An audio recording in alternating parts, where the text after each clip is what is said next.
अक्षय कुमार झा, आप देख रहे हैं न्यूज़ विंग में बहुत बहुत स्वागत है आपका। हमारे साथ बोकारो जिला के सबसे प्रतिष्ठित या सबसे हॉट सीट बोल सकते हैं बोकारो विधानसभा में अभी हम लोग हैं, चुनावी दौरे पे हैं और हमारे साथ भाजपा के प्रत्याशी बिरंची रायन तीसरे बार, 2 बार जीत चुके हैं, तीसरी बार ये यहाँ से लड़ रहे हैं और इनके सामने कांग्रेस की श्वेता सिंह है।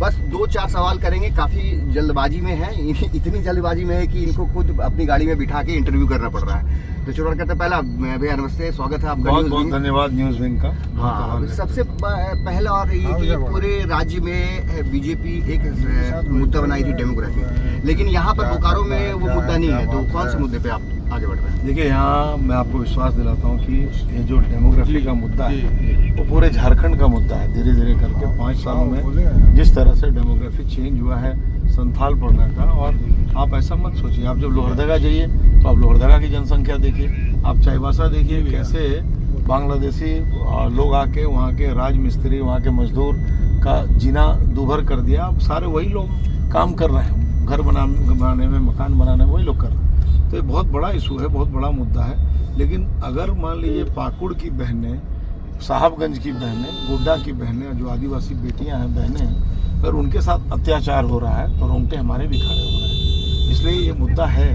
और आप सोचिए ना, इरफान अंसारी जैसा एमएलए, अगर मुख्यमंत्री की भाभी को, राजनीति अलग चीज़ है लेकिन व्यक्तिगत रिश्ते नाते कुछ है कि नहीं है, अगर इरफान अंसारी जैसा व्यक्ति अगर मुख्यमंत्री जी के भाभी को अगर जिन शब्दों का प्रयोग किया, मैं उस शब्द का प्रयोग करना नहीं चाहता, ये कितना दुखद है और ये बहुत बड़ा विषय है।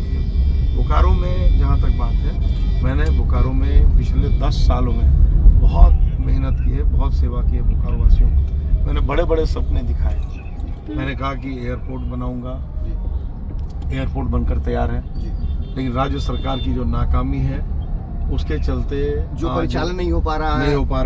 आज राज्य सरकार को क्या करना था, राज्य सरकार को पॉल्यूशन क्लियरेंस देना था, राज्य सरकार को इन्वायरमेंटल क्लियरेंस देना था, सदनपुर की पहाड़ी में एक लाइट लगाना था, लेकिन राज्य सरकार कर नहीं पा रही है। तो मैं आपको विश्वास दिलाता हूँ कि एयरपोर्ट बन गया। मैंने कहा था मेडिकल कॉलेज बनाऊंगा, वो मेडिकल कॉलेज भी ये तो राज्य का मुद्दा हो गया, बोकारो का मुद्दा हो गया। 2014 की अगर याद करें तो 2014 में आप झारखंड के सबसे ज्यादा वोटों से मुझे बोकारो के आपको सर्वे बिठाया था। 2019 में थोड़ा सा कम हुआ मार्जिन, आप मात्र 8 से 13,500 वोट से आगे चल रहे थे। क्या लगता है इस बार? देखिए, इस बार जो स्थिति है वो बहुत ही अनुकूल है। एक तो राज्य सरकार का भ्रष्टाचार, वो सर चढ़कर बोल रहा है आम जनता के दिलो दिमाग में। राज्य सरकार की ठगी, महिलाओं को ठगा, 2000 चूल्हा खर्चा दूंगा, युवाओं को ठगा, नौकरी दूंगा, 5 लाख बेरोजगारी भत्ता दूंगा, नहीं तो संन्यास लूंगा, राजनीति कुछ नहीं किया। तो मैया सम्मान योजना की याद भी 60 महीने में 97 महीने याद आई। तो माताएं बहनें भी समझ रही हैं कि ये ठगने के लिए कर रहा है। और मैं आपको विश्वास दिलाता हूँ कि भारतीय जनता पार्टी ने जो घोषणा पत्र लाया है, जो संकल्प पत्र लाया है, उस पर पूरा भरोसा राज्य की जनता का है और राज्य की जनता भारतीय जनता पार्टी के पक्ष में अपना मतदान करेगी। जी, ये तो हो गया, लेकिन मेरा सवाल ये था कि इस बार आप कितना मार्जिन से अपने आप को? देखिए, मैं फील कर रहा हूँ कि झारखंड में जो 3 बड़ी जीत होगी, मैं भी पूरे विश्वास के साथ कहता हूँ, जो माहौल है 1 साइडेड है। हमारा पूरा बोकारो विधानसभा, क्या शहर क्या गाँव, 1 साइडेड है और मुझे खुद ही समझ में नहीं आ रहा है कि मार्जिन मेरी कितनी ज़्यादा होगी। मुझे लग रहा है कि जो 3 बड़ी जीतें झारखंड में भारतीय जनता पार्टी की होगी, उसमें 1 जीत बोकारो की भी होगी। बोकारो में क्या भीतर घात का सामना करना पड़ रहा है आपको? देखिए, जिन कार्यकर्ताओं को मान लीजिए टिकट के रेस में 5 लोग रहते हैं, मिलता 1 को है, लेकिन मुझे खुशी इस बात की है कि 5 के 5 लोग काम में लग गए। और जब आप 10 साल विधायक रहते हैं तो 2-1 लोग नाराज रहते हैं, लेकिन मैंने उनको मनाने का प्रयास किया, वो मान भी गए हैं, सब लोग लग गए हैं चुनाव में। और मुझे लगता है कि यहाँ पे भारतीय जनता पार्टी का कमल जोरदार तरीके से खिलेगा। भरोसा ही नहीं है, तय है कि आप जीत रहे हैं? निश्चित रूप से यहाँ 100%।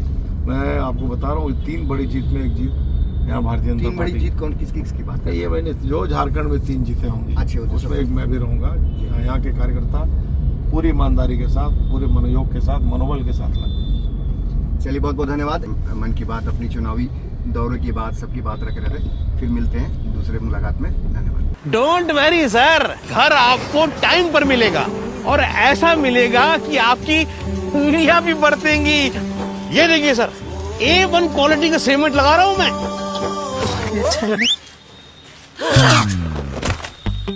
मजबूती का सारा ठेका हम ही लिए हैं का? अरे बॉडी विदाउट स्ट्रॉन्ग बोन किस काम का? देखिए, मजबूत घर चाहिए तो अच्छे सीमेंट के साथ अच्छा सरिया भी लगाइए, तभी तो ऐसा घर बनेगा जो पीढ़ियां बरते। तो कौन सा TMT लगाएं? अरे एक ही तो है, भारत का सबसे भरोसेमंद Saluja gold TMT bars. Extra strong, higher earthquake resistance, flexible, better bonding with cement और सालों का भरोसा। निर्माण में मजबूती चाहिए तो अच्छे सीमेंट के साथ लगाइए सिर्फ सलूजा गोल्ड TMT। अब सही पकड़े हो कॉन्ट्रैक्टर बाबू। सलूजा गोल्ड TMT बार, मजबूती सब कुछ है।